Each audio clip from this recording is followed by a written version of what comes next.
नमस्कार, मैं हूं आपके साथ पूर्वी राय और आप देख रहे हैं एमपी फर्स्ट न्यूज। उज्जैन शहर में गली मोहल्ले में विचरण कर रहे श्वान की सुध उज्जैन नगर पालिका निगम द्वारा ली गई है, जिसके लिए नगर निगम वर्कशॉप विभाग द्वारा एक सुव्यवस्थित आहार वाहन का निर्माण किया गया है, जिसका संचालन वार्डों में किया जाएगा, जिसमें नागरिकों से रोटी, बिस्किट आदि का संग्रहण करते हुए एक स्थान पर श्वान के लिए भोजन उपलब्ध कराया जाएगा। शनिवार को महापौर श्री मुकेश चटवाल, स्वास्थ्य विभाग के प्रभारी, एमआईसी सदस्य श्री सत्यनारायण चौहान, श्वान प्रेमी संस्था के सदस्यों के द्वारा श्वान आहार वाहन का लोकार्पण किया गया। महापौर श्री मुकेश चटवाल द्वारा जानकारी देते हुए बताया गया कि शहर में बढ़ रही श्वान की संख्या एवं जो दुर्घटनाएं हो रही हैं, उसके लिए श्वान की देखभाल करने वाले विशेषज्ञ डॉक्टर एवं एनजीओ से परामर्श लिया गया। जो की समस्या है उसका समाधान किया किस प्रकार किया जाए, तब विशेषज्ञ द्वारा बताया गया कि श्वान जब भी प्रतिक्रिया करते हैं, जब वह भूखे होते हैं या उन्हें समय पर भोजन एवं पानी उपलब्ध नहीं हो पाता है, जिसके क्रम में बताए गए समाधान को ध्यान में रखते हुए नगर निगम द्वारा श्वान आहार वाहन का निर्माण किया गया, जिसका लोकार्पण किया गया। यह वाहन वार्डों से भोजन संग्रहित करेगा। इसी के साथ श्वान प्रेमी संस्था के सदस्य द्वारा वार्डों में नसबंदी अभियान भी चलाया जाएगा एवं श्वान को रेबीज के इंजेक्शन भी लगाए जाएंगे। इस दौरान जोन अध्यक्ष श्री सुरेंद्र मेहर, पार्षद प्रतिनिधि श्री बालकृष्ण पटेल, स्वास्थ्य अधिकारी श्री संजय कुलश्रेष्ठ, स्वास्थ्य निरीक्षक श्री इदरीश खान एवं श्वान प्रेमी संस्था के सदस्य उपस्थित रहे। हमारे उज्जैन में विगत कई दिनों से श्वान को लेकर के काफ़ी शिकायतें भी आ रही हैं और सुप्रीम कोर्ट के आदेश के अनुसार हम उनको पकड़ भी नहीं पाते हैं। तो इस विषय को लेकर के सारे स्पेशलिस्टों के अपने एक बैठक आयोजित की गई थी।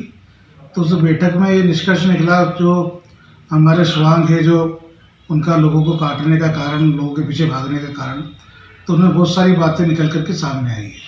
तो उसमें मुख्य रूप से जो बात सामने है कि वो श्वान अगर भूखा होता है तो उसको इस प्रकार की हरकतें वो ज़्यादा करते हैं। तो उनको आहार देने के लिए हमने एक गाड़ी का संचालन किया है। साथ ही हमने कुछ वार्ड चिन्हित किए हैं जिसमें हम पूर्ण रूप से वहाँ नसबंदी का कार्यक्रम करेंगे और प्रतिदिन इसी प्रकार से लोगों को जागृत करते हुए, लोगों को समस्याओं के समाधान के बारे में बताते हुए इस दिशा में काम करने का नगर निगम ने निर्णय लिया है। उज्जैन के पास महिदपुर में दूल्हे के घर से कैश और जेवरात लेकर भागी तेलंगाना की लुटेरी दुल्हन आलोट में शिकार बनाने से पहले एक गिरोह के साथ पकड़ाई। ठगाए दूल्हे ने गिरोह के साथ पकड़कर पुलिस के हवाले कर दिया, जिससे आलोट का युवक शिकार बनने से बच गया। उज्जैन से करीब 1100 किलोमीटर दूर तेलंगाना राज्य कोटागुडम की रहने वाली 25 वर्षीय श्रुतिपति कल्याण को आजमाबाद गांव के दिलीप जीवन परमार ने महिदपुर निवासी दिलीप से मिलवाया था। दरअसल दिलीप शादी के लिए काफी समय से दुल्हन तलाश रहा था। श्रुति के परिजनों ने शादी के एवज में 1.5 लाख देने की शर्त रखी, जिस पर रजामंदी होने के बाद दिलीप ने श्रुति से 27 जनवरी 2024 को कोर्ट में विवाह कर लिया। लेकिन 3 दिन बाद ही श्रुति दिलीप के घर से 50,000 रुपए और सोने चांदी के जेवरात लेकर फरार हो गई। दिलीप जानता था कि श्रुति अपने गिरोह के साथ व्हाट्सएप पर ग्रुप बनाकर शिकार की तलाश करते थे। इससे पता चला कि श्रुति आलोट क्षेत्र के भीमगोल गांव में नए व्यक्ति को शिकार बनाने वाली है।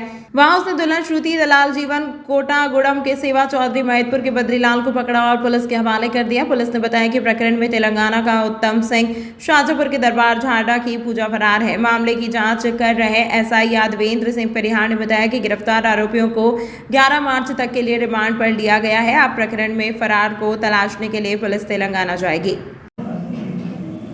उसमें कस्बा महिदपुर के दलीप सिंह ने कल दिनांक 6/4/2024 को अपने साथ धोखाधड़ी कर शादी करने की रुपये नहीं संबंधी रिपोर्ट की गई थी, जिस पर से प्रकरण पंजीबद्ध कर विवेचना में लिया गया और फरियादी एवं उनके सहयोगियों द्वारा जो फ्रॉड तरीके से शादी की गई थी उनको पकड़ करके थाने पर लाए गए थे।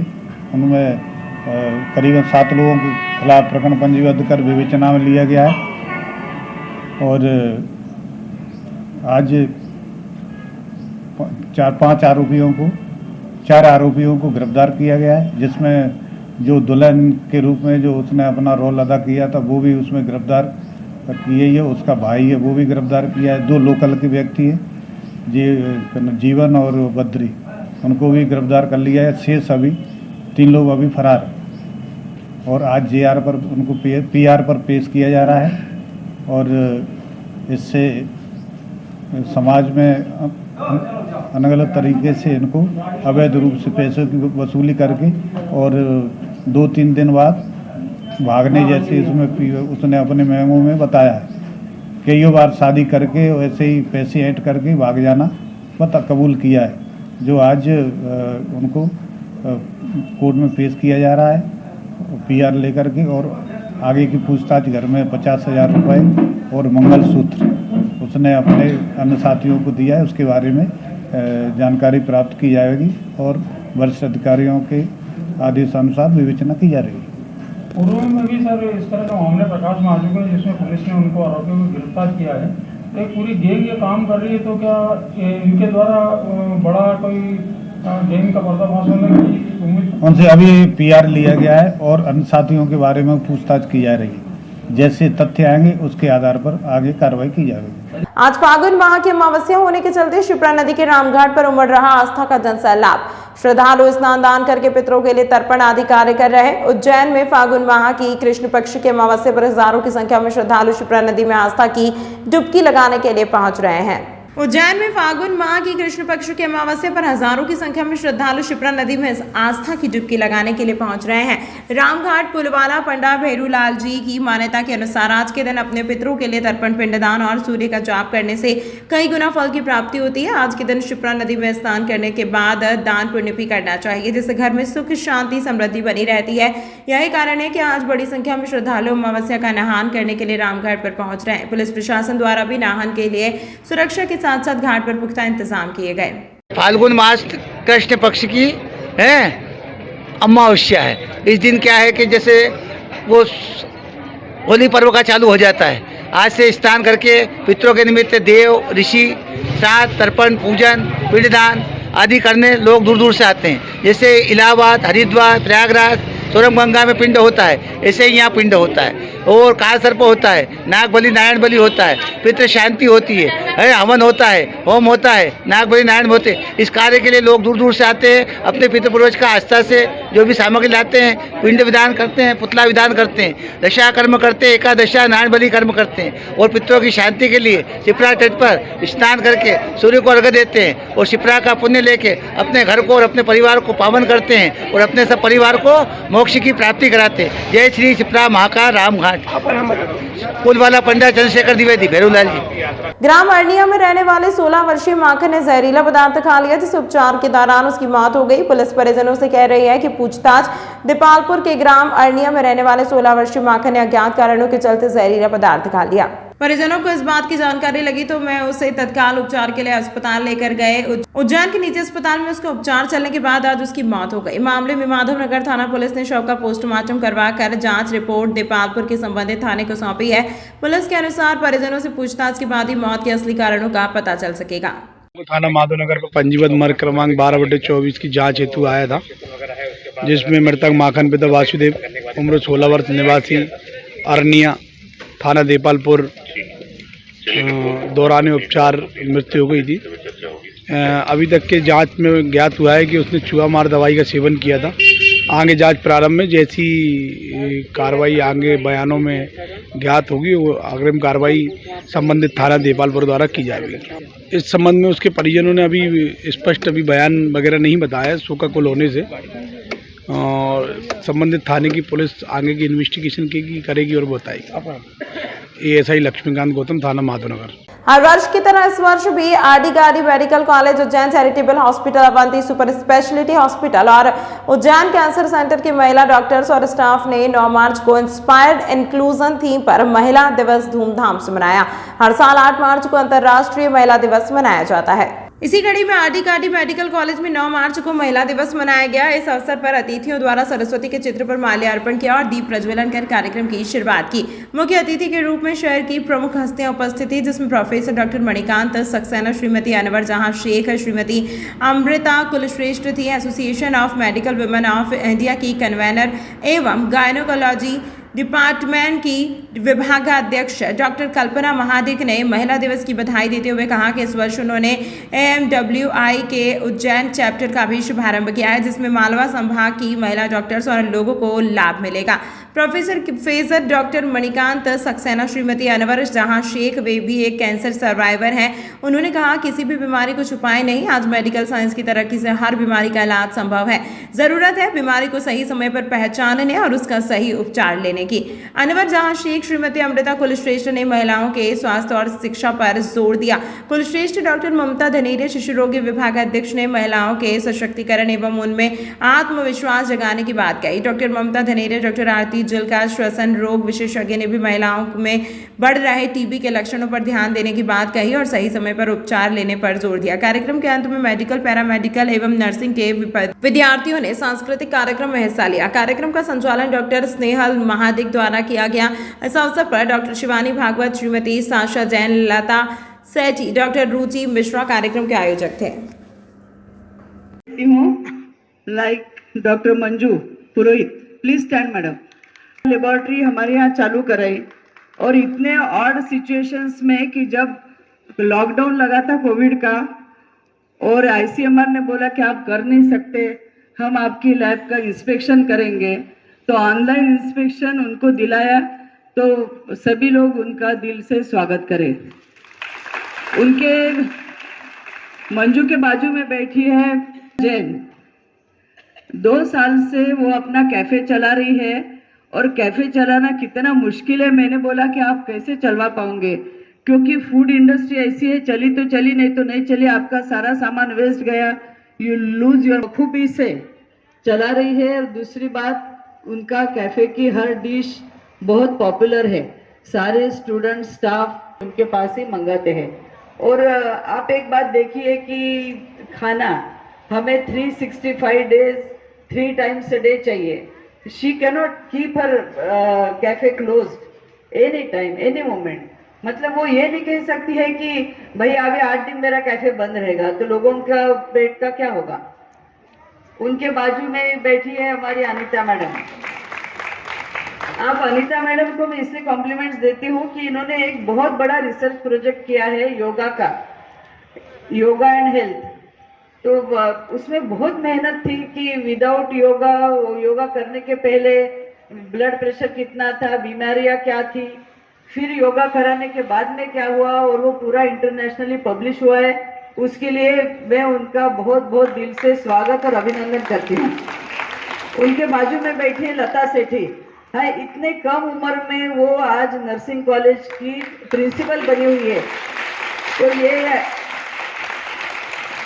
फिर हमारी मैडम बैठी आरती जुल्का।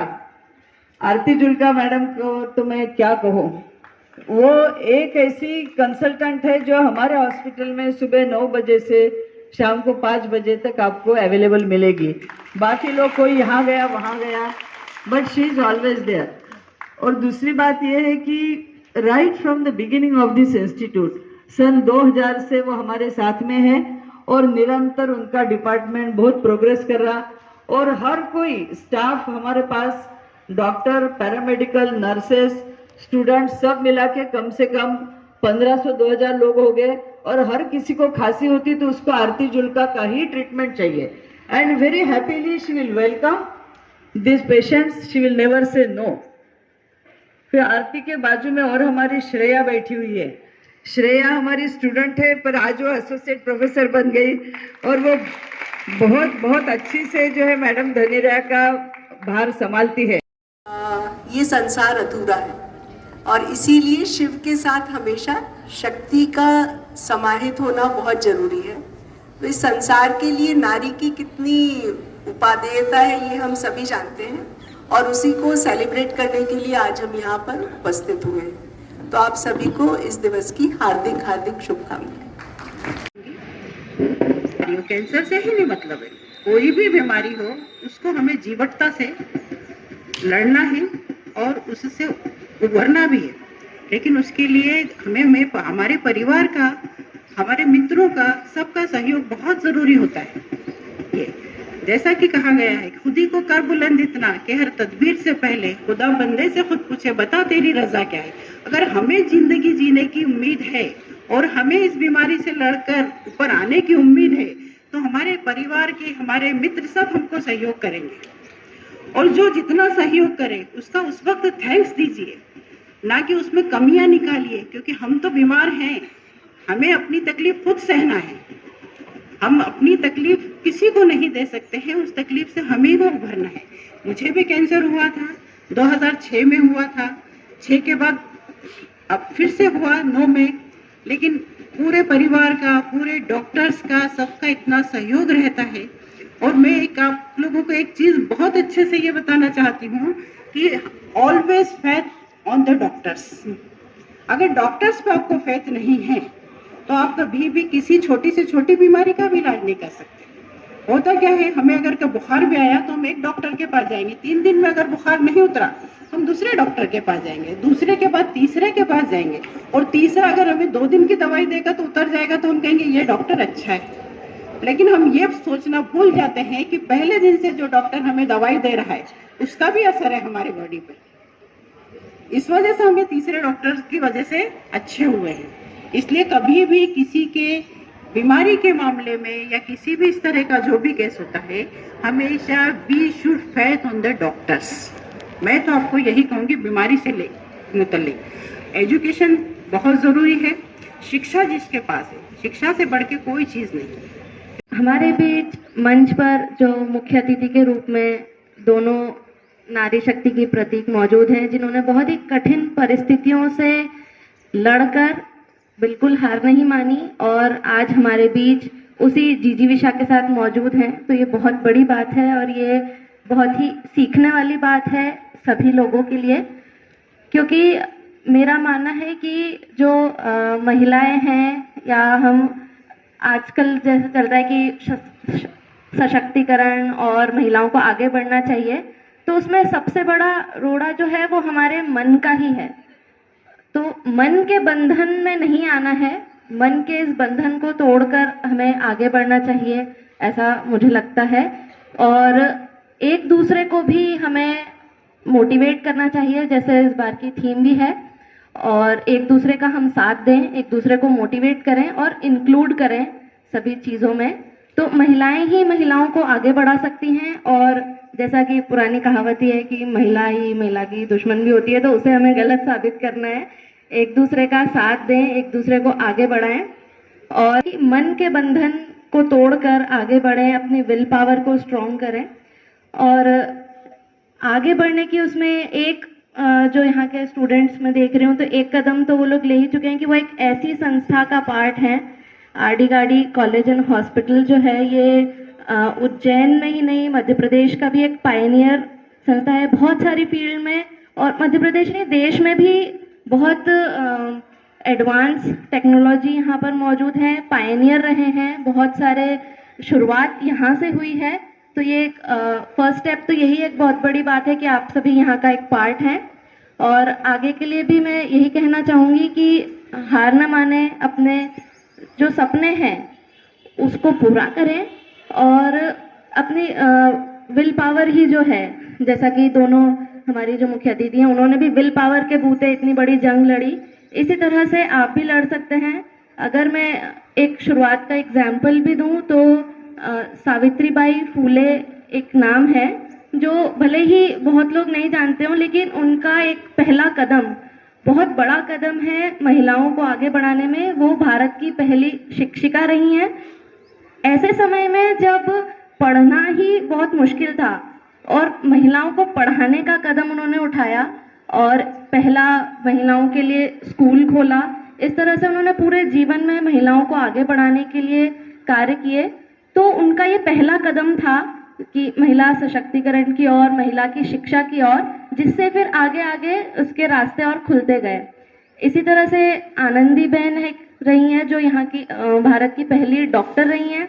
उससे पहले किसी मतलब महिला एक डॉक्टर भी हो सकती है, ये सोचा ही नहीं था। तो इस तरह से बहुत सी महिलाएं हुई हैं जिन्होंने ऐसी फील्ड, ऐसे क्षेत्र जिनमें कोई सोचता ही नहीं था कि महिला कोई जा सकती है, उनमें पहला कदम बढ़ाया और बाकी महिलाओं के लिए रास्ते खोले। इसी तरह से हमें भी अपने जीवन में ऐसा सोचना चाहिए कि हम ऐसे काम करें कि हम और महिलाओं को और लोगों को आगे बढ़ा सकें, अपने साथ उन्हें और ऊंचाइयों पर ले जा सकें। मैं ज़्यादा समय और नहीं लूँगी, और मुख्य बात यही है कि तमाम महत्वपूर्ण खबरों के लिए देखते रहिए MP फर्स्ट न्यूज।